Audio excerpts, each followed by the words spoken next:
Doctor Pawase अर्धांगवायू पुनर्वसन आणि निसर्गोपचार केंद्र। निसर्गरम्य आणि प्रदूषणमुक्त वातावरणात 20 कॉटचे उत्तम मशिनरी आणि सर्व सुविधा उपलब्ध असलेले सुसज्ज निसर्गोपचार केंद्र। अर्धांगवायू, मान, पाठ, कंबर आणि सांधेदुखी, हातापायांना मुंग्या येणं, टाचदुखी, चेहऱ्याचा पॅरालिसिस, ॲक्युपंक्चर, फिजिओथेरपी, जलचिकित्सा, बाष्पचिकित्सा, योग चिकित्सा, मालिश चिकित्सा, चुंबक चिकित्सा, आहार चिकित्सा आणि माती चिकित्सा।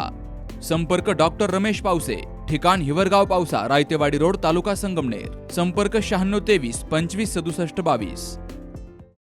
का अत्यंत दुःखद आणि आपल्या सर्वांना हळहळ लावून जाईल अशा दुःखद घटनेच्या निमित्ताने आपल्या सर्वांचे नेते, आमचे मार्गदर्शक, या राज्याचे उपमुख्यमंत्री पदाचं ज्याने निर्वाद रेकॉर्ड केलं असे सन्माननीय अजितदादा पवार साहेब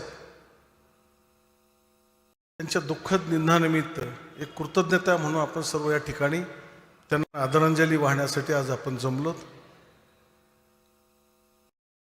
अजितदादांच्या बरोबर ज्यांना ज्यांना काम करण्याची संधी मिळाली त्यातले बरेच सारे नेते मंडळी, कार्यकर्ते या ठिकाणी उपस्थित आहेत। अनेक तरुण कार्यकर्ते या ठिकाणी उपस्थित आहेत। ते अशा अर्थाने का अजितदादा ह्या महाराष्ट्रातल्या असं पवार घराण्याचंच भूषण नव्हते, तर मला खात्री आहे की अनेक वंचितांचे आधारस्तंभ होते। राजकारणातून वंचित राहिलेल्या अनेक तरुण युवकांना अजितदादांनी सत्तेवर जाण्याची संधी दिली। त्यांचा स्वभाव जरी कणखर आणि तापट असला तरी मनाने अतिशय मृदू असलेले अजितदादा, त्यांनी रागवावं, आपल्यावर राग व्यक्त करावा असं आपल्याला वाटायचं, कारण ते ज्याच्यावर त्यांचं जास्त प्रेम आहे त्याच्यावर ते त्यांचा राग व्यक्त करायचे। परंतु बोट बोलून किंवा काही वाटलं नाही नंतर जे करायचं अशा पद्धती दादा कधीही नव्हते। आणि सगळ्या तरुणांना एक संदेश देताना ते नेहमी म्हणायचे, अरे आमच्या कुटुंबात काय बाकीचे तरुण नव्हते का,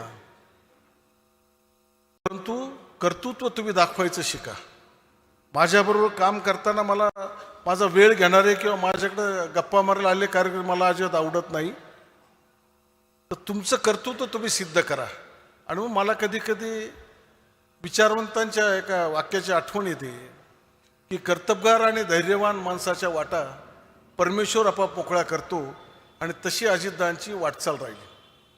प्रतिकूल परिस्थितीत सुद्धा चढाई कशी करायचं हे दादांनी या महाराष्ट्राला दाखवलं, या तरुणांना दाखवलं, अशी आमची नक्कीच भावना आहे।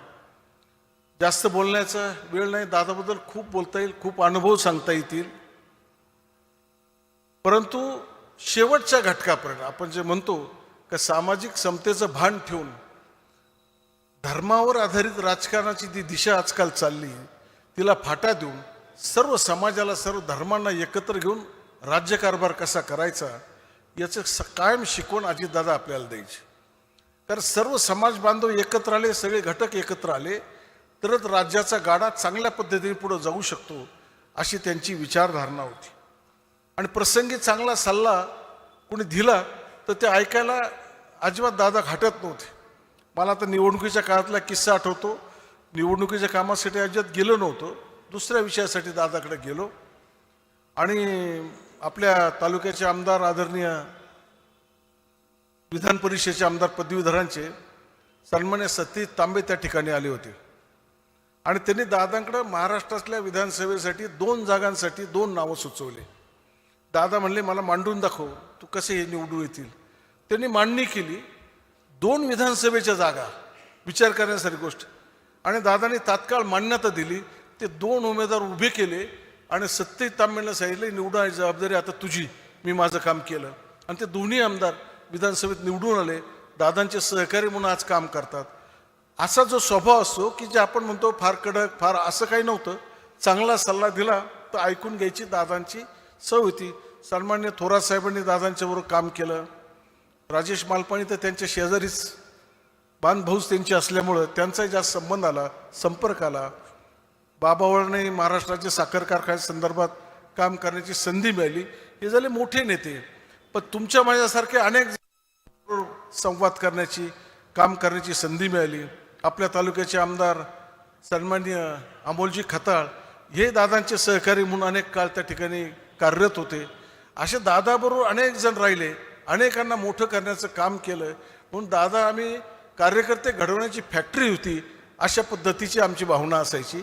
खूप नवीन कार्यकर्त्याला संधी दिली आणि संधी देताना त्यांच्याकडून कामाची अपेक्षा केली.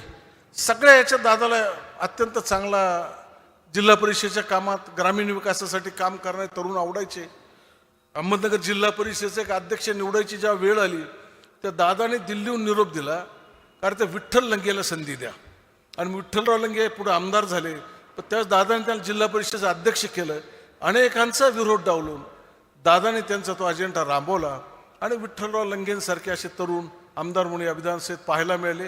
राज्यात अनेक जणांना ही संधी दादांनी मिळवून दिली आणि म्हणून दादांचा त्याबद्दल कृतज्ञ नाही. शैक्षणिक क्षेत्रात संगमनेरात अनेक कॉलेज दादांनी निर्माण केले, अनेक हायस्कूलांना परवानगी दिली. आता त्या सगळ्यांनी किती जाणीव ठेवायची हा ज्याचा त्याचा भाग असतो. पण दादा म्हणायचे मी उद्याचा विचार करत नाही, आज मी आलोय, मला संधी मिळाली, मी माझ्या संधीचं सोनं करणार. आणि म्हणून संधीचं सोनं करणारा दादा होता. राजकारण अजिबात पाहत नव्हते.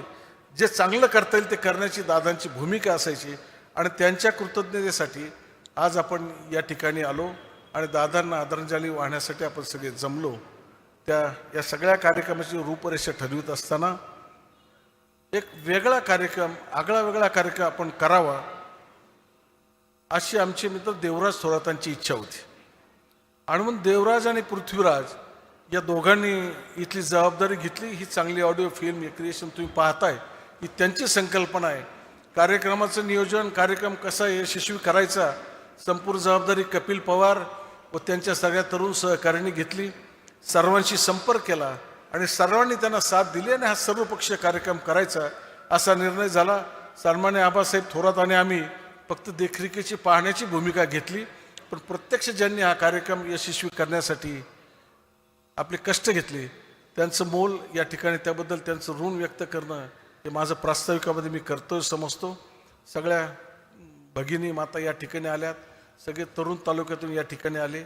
या कार्यक्रमाच्या निमित्ताने अनेक मान्यवर दादांच्या विषयात, कार्यक्रमाची मर्यादा, आज लग्नकार्य खूप आहेत आणि तो सगळा वेळ पाहून की कार्यक्रम कुठला हा 1 ते 1.5 तासात उरकावा अशी सगळ्या मान्यवरांची इच्छा होती. आणि त्या दृष्टीने हा कार्यक्रम आपण थोडक्यात करू, कारण बऱ्याच जणांना लग्नाला जायचं आहे.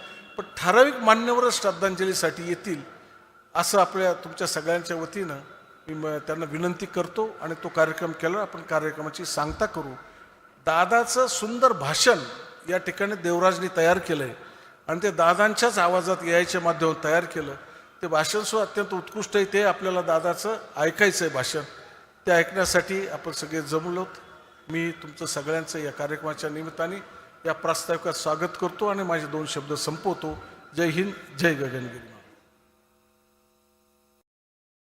परंपरा आणि दर्जा या दोन्हींचा मेळ राखत राजपालने जिंकलाय सर्वांचाच विश्वास.